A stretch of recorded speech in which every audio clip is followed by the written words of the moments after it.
Patuloy tayo, we will speak of love, no? Most especially it's a Friday as we honor the heart of Jesus for this great devotion of the Sacred Heart. So patuloy yung pagmamahal hanggang sa linggo antong sa linggo pa rin, no? It is the commandment of love, no? All love, love, love, which is such a beautiful reminder. And the last line of the gospel is the same thing, no? I command you, love one another, no? So the beginning and the end, and for many days until the coming days is all about the gospel of love. Why is it important to love? No? There is a spiritual writer, I forgot his name. No? Sabi niya, if you do not love, it is tantamount to murder. Murder, no? Imagine, it is tantamount. The love that heals, inspires, it creates life, no? Creativity, that is what love does. And if it is the opposite, if there is no love, the opposite happens. No? What happens if there is no love? No? There is anger, no? It destroys. Ang sulat ng writer na yan, parang machine gun, no? Dahil galit, di ba? Siyempre, pag galit, madilim lahat, di ba? Pag nasa pagmamahal, parang ang liwaliwanag, nakikita na ang kamay ng Diyos. Parang kahapon, naalala niyo yung kwento kahapon, di ba? Si Santa Rita de Casia.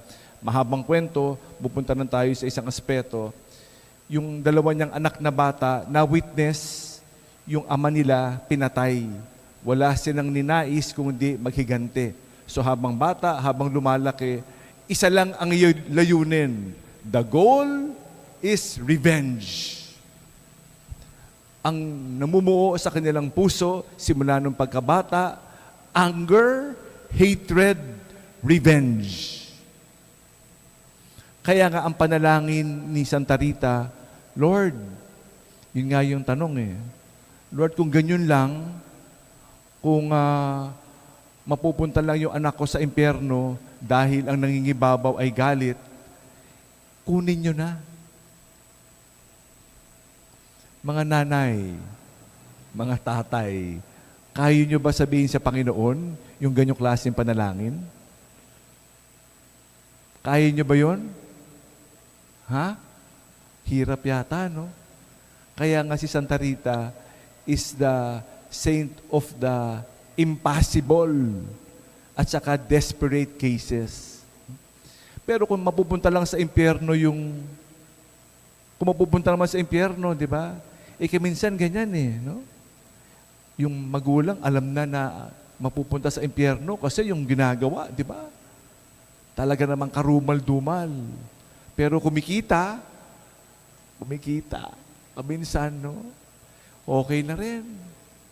Basta kumikita, ipapagpalit natin yung kaluluwa natin, nung buong pamilya, sa impyerno.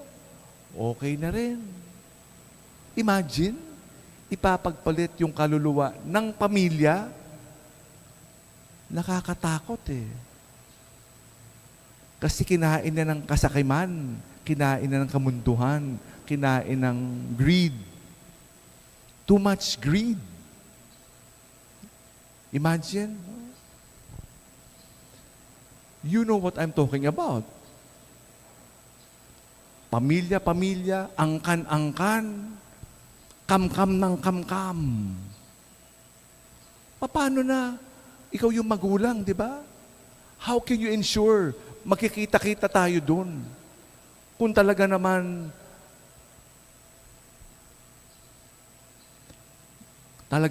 gahaman, no? Sakim. But Santa Rita, sabi niya, in a certain sense, kung mapupunta lang sa impyerno yan, wag naman sana, Lord. Baka mabuti, kunin niyo na lang. Hirap. Dali sabihin, Pero bilang magulang, parang imposible yata. But it will show on the value system we might have.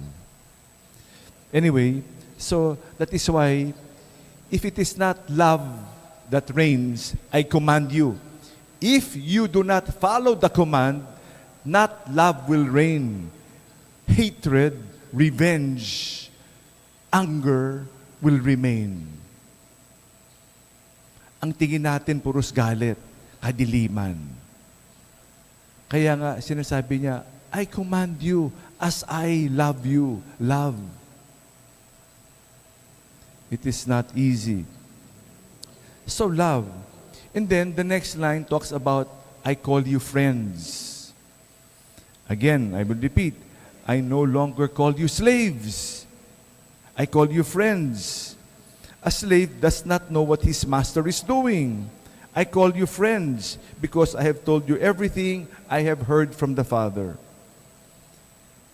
Bilang kaibigan, sasabihin ko lahat. Yung plano, yung panaginip, yung aking mga hinanakit. Bilang kaibigan, pantay tayo. Friend. Not superior, not inferior, but friend. Pinapaalam ko yung laman ng aking puso. Kilala mo na, pag kumulubot yung mata ko, yung kumislap yung mata ko, alam mo na ibig sabihin. Because we are friends. You know everything. A slave does not know. Hindi alam ng alipin yung ginagawa ng amo.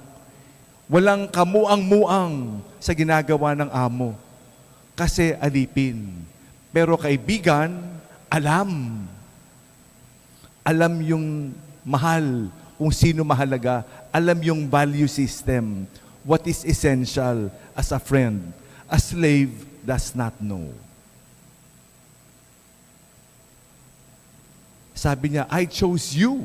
You did not choose me. I chose you. That is how the gospel, the last paragraph, before the commandment of love one another. I chose you. Pinipili niya tayo para maging kaibigan. It is up to us to be friends or to be slaves. Slave to sin is death, is murder. Kaya babalik ulit. Babalik ulit.